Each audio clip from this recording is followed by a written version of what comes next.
Hello my dear lovely audience, এখানকার একটি দুঃখের সংবাদ ছিল। ট্রেন আর ট্রাকের সাথে সংঘর্ষ হয়ে কিন্তু এখানে মানুষ হতাহত হয়েছিল, যার জন্য এই জামতল, বটতলা, সিরাজগঞ্জ এখানে উন্নতি অবস্থা করেছে। আর এক নজরে দেখা যাক জামতল বটতলার কেমন পরিস্থিতি। আর এই ব্যারিকেডটা দেওয়াতে কিন্তু মানুষের এখন অনেক আরাম হয়েছে, এখানে অ্যাক্সিডেন্ট হয় না। ট্রেন আসলে পারাপারের জন্য আর সমস্যা হয় না। এখানে এক্সিলেন্ট, শত শত মানুষ আসে এখানে, যেটা না বললে নয়। এখানে একটা কিন্তু সেন্ট্রাল পার্কও হয়েছে বটতলার পাশে। স্থানটা হলো বটতলা, জামতল, কামারখন্দ, সিরাজগঞ্জ। এখানকার আগের অবস্থা তেমন ভালো ছিল না, আর এখন কিন্তু অনেক আপডেট, উন্নত ডিজিটাল দেশ হিসাবে। আর এখানেই কিন্তু অনেক পর্যটক হিসেবে মানুষ আসে ভ্রমণের জন্য।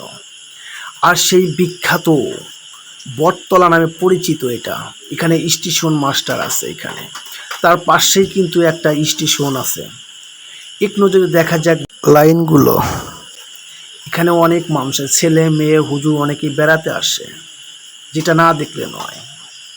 আর এখানে এই ব্যারিকেডটা দেওয়ার জন্য কিন্তু আর মানুষের এখন দুর্ভোগ পোহাতে হয় না এবং অ্যাক্সিডেন্ট হয় না।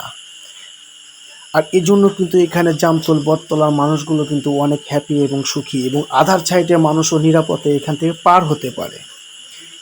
দেখেন, এতটাই মানুষ, যেটা না বললে নয়। Wow, excellent. ভিডিওটি ভালো লাগলে লাইক কমেন্টে জানাবেন। Thank you.